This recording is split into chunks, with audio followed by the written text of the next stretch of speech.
Girl offered me a ride home after we met at the airport. I was flying back from a wild weekend in Las Vegas, celebrating my best friend's bachelor party. It was one of those weekends where the memories are hazy, the stories are exaggerated, and you come back exhausted with just enough energy to drag yourself to the gate for your flight home. I was sitting at the gate, minding my own business, nursing a slight hangover and hoping the flight wouldn't be too bumpy. As I was scrolling aimlessly through my phone, I noticed a girl standing a few feet away, glancing at me occasionally. She had this energetic, almost bubbly aura about her that was hard to miss. She was the type of person who just seemed to glow, even in the dull airport light. Before I knew it, she walked up to me with a big smile and asked if I knew anything about the boarding process. I thought it was a bit odd since we all fly enough to know how this works, but I played along. We exchanged a few words, and I got the sense that she wasn't just asking about boarding. There was something in her smile, a vibe that felt like more than just casual airport small talk. She laughed at my lame joke about how airport gates feel like the DMV, and I thought,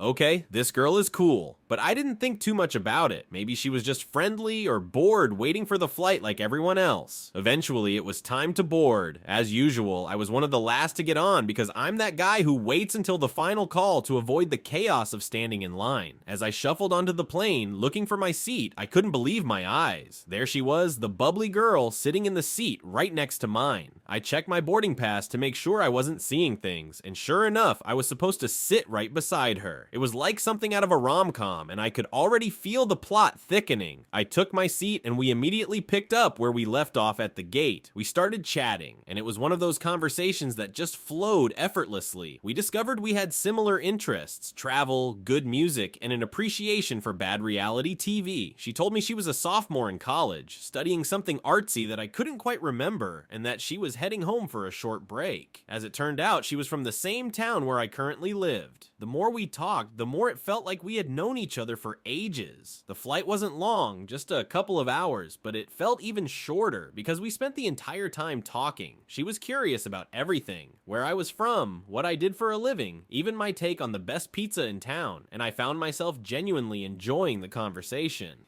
It was refreshing to meet someone who was so genuinely interested in another person's life without any pretense. When the plane finally landed, we continued chatting as we disembarked, walked through the terminal, and headed toward the baggage claim. It felt natural, like we were just two old friends catching up. As we stepped outside into the pickup area, she asked me how I was getting home.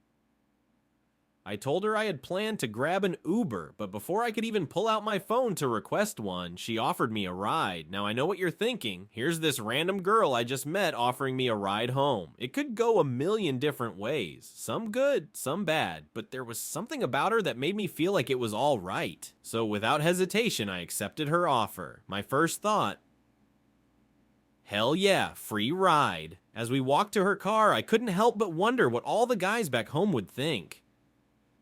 Was I reading too much into this? Was she just being nice, or was there something more to it? We reached her car, a beat-up but well-loved old Honda, and I tossed my bag in the back seat. She hopped in, and we started the drive back to our town. The drive was just as easy and comfortable as our conversation on the plane. We talked about our favorite local spots, upcoming plans, and even swapped some embarrassing childhood stories. It felt like I was catching up with someone I had known forever, not someone I had just met a few hours ago. As we got closer to my place, I started to feel that familiar nervous excitement in my gut. By the time we pulled up to my apartment, my mind was racing. Should I invite her in? Would that be too forward, or should I just leave it as a nice encounter and not push my luck? I decided to play it cool. I asked for her number instead, figuring it was a safer bet. She gave it to me with a smile, and I suggested we grab coffee sometime. She politely declined, saying she was really busy with school, but thanked me for the offer. Even though nothing more came of it, the experience stuck with me. It's one of those stories I'll always have in my back pocket. The time I met a cool girl at the airport who gave me a ride home. I still wonder though, what might have happened if I'd invited her in? Would she have accepted? Was there really a vibe, or was she just being friendly? Who knows? What I do know is that sometimes life throws little surprises your way, and it's up to you to make the most of them. Whether it's a free ride home from a stranger or a fleeting connection, these are the moments that make life interesting. And who knows, maybe next time I'll be bold enough to see where the story leads.